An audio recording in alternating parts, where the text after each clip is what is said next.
Pagbasa mula sa unang aklat ni Samuel. Sa lipi ni Benjamin ay may isang mayamang lalaki na ang pangalay Cis. Siya'y anak ni Abiel at apo ni Zeror na anak ni Bekorat at apo naman ni Afia. Mayroon siyang anak na ang pangalay Saul na nasa kanyang kabataan. Ito ang pinakamakisig at pinakamatangkad sa buong Israel. Minsan, nawala ang mga asno ni Cis.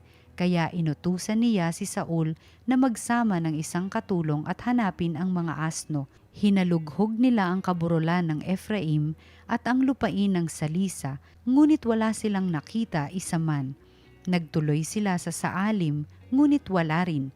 Nagtuloy sila sa Benjamin, wala rin silang makita. Nang dumating si Saul, sinabi ng Panginoon kay Samuel, "Iyan ang lalaking sinasabi ko sa iyo na maghahari sa Israel. Pahiran mo siya ng langis at italagang hari ng Israel.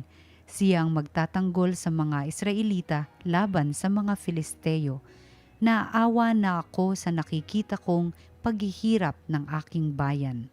Lumapit si Saul kay Samuel at nagtanong, "Saan po kaya makikita ang manghuhula?" Sumagot si Samuel, "Ako ang manghuhula. Sumama ka sa akin sa altar sa burol at magsasalo tayo sa pagkain. Sa umaga ka lumakad pagkatapos kong sabihin sa iyo ang gusto mong malaman." Kinuha ni Samuel ang sisidlan ng langis at binusan ng ulo ni Saul. Pagkatapos, hinagka niya ito at sinabi, "Binusan kita ng langis ng Panginoon upang maging hari ng Israel. Pamamahalaan mo ang kanyang bayan at ililigtas laban sa lahat niyang kaaway." Ang salita ng Diyos. Salamat sa Diyos. Poon ang bigay mong lakas sa hari nagpapagalak. Nagagalak ang hari o poon dahilan sa lakas mong bigay. Siya'y nagagalak sa kanyang tagumpay. Binigyan mo siya ng lahat ng kanyang mga kailangan at iyong dininig kanyang kahilingan. Poon ang bigay mong lakas sa hari nagpapagalak. Dinalaw mo siya na ang iyong taglay ay gintong korona. Iyong pinagpalat, pinutungan siya. Hiling niya'y buhay at iyon ang iyong ipinagkaloob. Buhay na mahaba't walang pagkatapos. Poon ang bigay mong lakas sa hari nagpapagalak. At naging dakila, pinakadakila mo ng iyong tulungan. Naging bantog siya't makapangyarihan, iyong pinagpala ng pagpapala mong walang katapusan. Nagagalak siya sa iyong patnubay. Poon ang bigay mong lakas sa hari nagpapagalak. Ang mabuting balita ng Panginoon ayon kay San Marcos. Noong panahong iyon, muling pumunta si Jesus sa baybayin ng lawa ng Galilea. Sinundan siya ng napakaraming tao at sila'y tinuruan niya. Nagpatuloy siya ng paglakad at nakita niya si Levi na anak ni Alfeo, nakaupo sa paningilan ng buwis. Sinabi sa kanya ni Jesus, "Sumunod ka sa akin." Tumindig naman si Levi at sumunod. Nang si Jesus at ang kanyang mga alagad ay kumakain sa bahay ni Levi, nakisalo sa kanila ang maraming publikano at mga makasalanang sumunod sa kanya. Nakita ito ng ilang eskribang kabilang sa pangkat ng mga Pariseyo at tinanong nila ang kanyang mga alagad, bakit siya sumasalo sa mga publikano at sa mga makasalanan? Narinig ito ni Jesus at siya ang sumagot, "Hindi nangangailangan ng manggagamot ang walang sakit, kundi ang may sakit. Naparito ako upang tawagin ang mga makasalanan, hindi ang mga banal." Ang mabuting balita ng Panginoon. Pinupuri ka namin, Panginoong Hesukristo.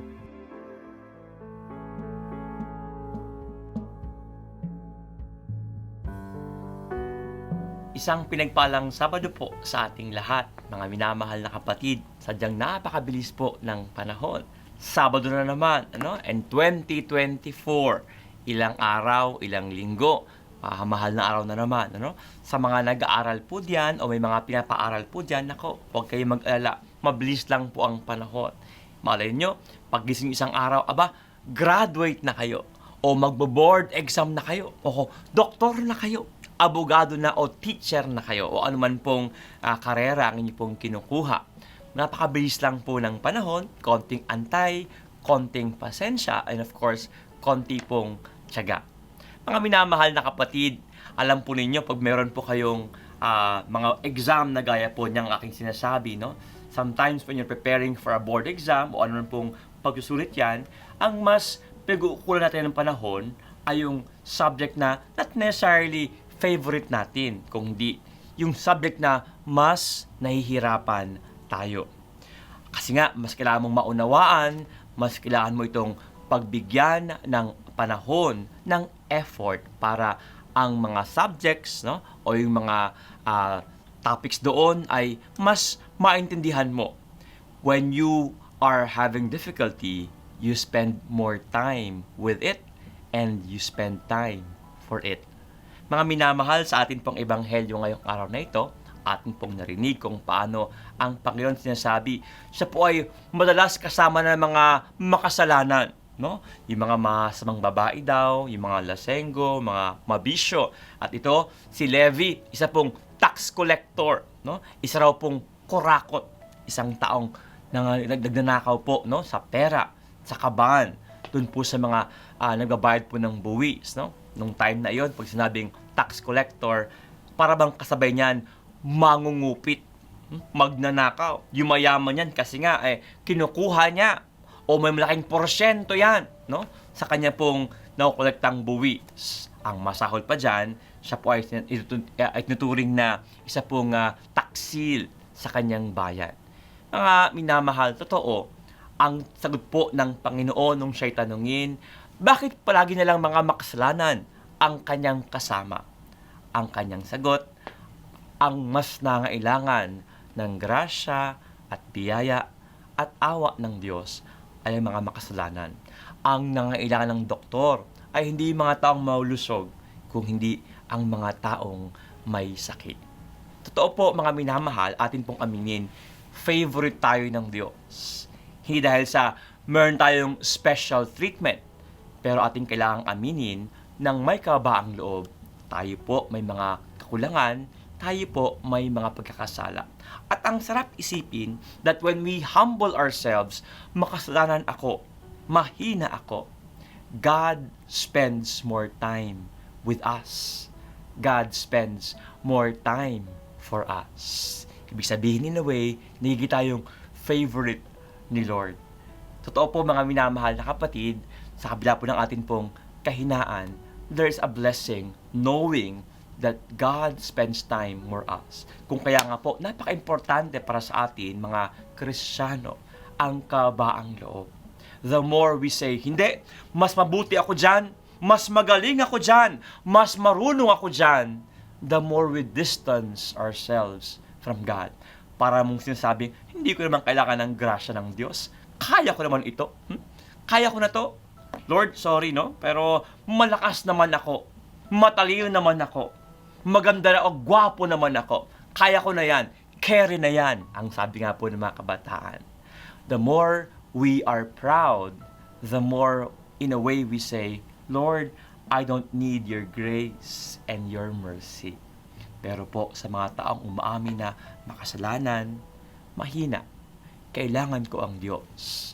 Tunay nga, God spends time with us. Pero po, mga minamahal, nawa ating maunawaan when we say, we are God's favorite because God spends time with us.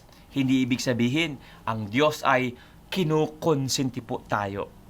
Katunayan, God spend time with sinners upang sila po ay itaas, hanguin sa pagkakasala, upang turuan at bigyan ng magandang halimbawa kung paano sila hahango, lalampas o makaahon sa kanilang pagkakasala.